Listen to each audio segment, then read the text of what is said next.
areas towards Saka and the other attackers. But against Manchester City, he will have to operate under pressure. City will try to prevent him from receiving comfortably between the lines. If Ødegaard is constantly forced to receive with his back to goal, Arsenal's attacks could become predictable. But if he can turn and face the City defense, everything changes. Suddenly Saka becomes more dangerous, the striker receives better service, and Arsenal can attack with more speed. The tactical battle, Arsenal without the ball versus City with it. For me, this is the central tactical battle of the entire game. Manchester City are likely to want control through possession. Arsenal will have to decide exactly how aggressively they want to press. If Arsenal press too high and get bypassed, City can attack the space behind them. If Arsenal sit too deep, City can establish possession around the penalty area. So Arteta has to find the perfect balance. Look at Arsenal's defensive line. Look at where Ødegaard is positioned. Look at how many players press City's centre-backs. And look at whether City can consistently find their midfielders behind Arsenal's first line. Those details are more important than possession percentage alone. Possession does not automatically mean control. This is something we need to remember during the live analysis. Imagine Manchester City have 65% possession. That number looks impressive. But what if most of that possession is in front of Arsenal's defensive block? Then City may have the ball without actually controlling the dangerous areas. On the other hand, imagine Arsenal have only 35% possession but create for clear transition opportunities. In that situation, Arsenal could actually be the more dangerous team. So during the match, we should not simply say, Manchester City have more possession. We should ask, what are they doing with it? Are they breaking Arsenal's defensive structure? And how many high-quality chances are they creating? That is the difference between basic match commentary and real tactical analysis.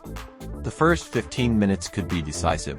If I were watching this match purely from a tactical perspective, I would focus heavily on the opening 15 minutes. We want to know three things. First, how high does Arsenal press? Second, how does City build from the back? Third, where does Foden operate? Foden could be particularly important because his movement can create problems between Arsenal's midfield and defense. If Arsenal's midfielders follow him too aggressively, they can create spaces behind them. If they ignore him, he can receive the ball facing the goal. Either way, Arsenal need to find a solution. What happens if Arsenal score first? This is another fascinating scenario. If Arsenal score first, the game could become extremely interesting. City would be forced to take more risks. That decision could define the match. What happens if Manchester City score first?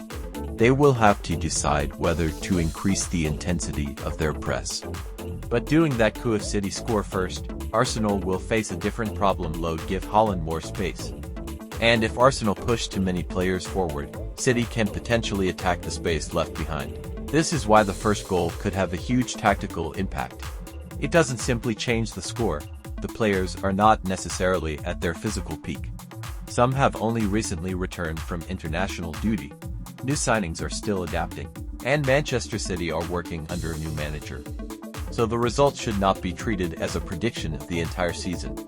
If Arsenal win, it doesn't automatically mean they will dominate the Premier League. If City win, it doesn't mean Maresca has already solved every problem.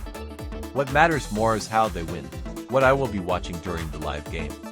Once the match starts, there are several specific details that I would monitor.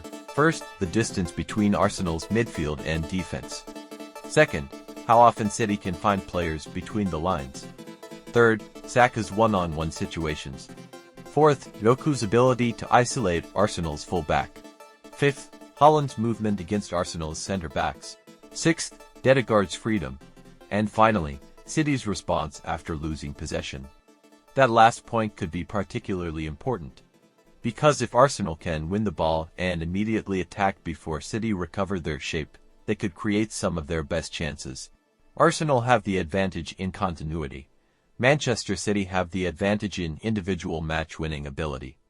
And that makes the match extremely difficult to predict. If Arsenal control the central areas, keep Ødegaard involved and allow Saka to receive the ball in one-on-one situations, they have a very strong chance of creating the better attacking opportunities. If Manchester City control possession, find Foden between the lines and create space for Doku and Haaland, they can make Arsenal's defensive weaknesses extremely uncomfortable. The biggest question for Arsenal is, can they maintain their defensive structure without Saliba?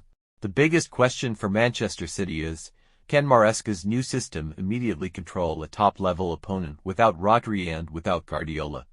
And the biggest individual question is, this is why I would not judge this match only by the final score.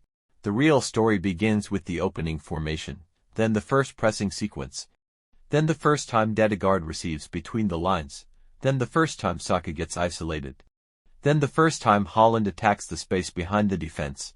Arsenal are trying to prove that their championship was the beginning of a new era. Manchester City are trying to prove that their era did not end when Guardiola left. And that is what makes this Community Shield far more interesting than a normal opening season match. Arsenal versus Manchester City is not simply a battle between two teams for the first trophy of the season, it is a battle between continuity and change. The champions of England against the beginning of a new Manchester City. And once the whistle goes, the real analysis begins.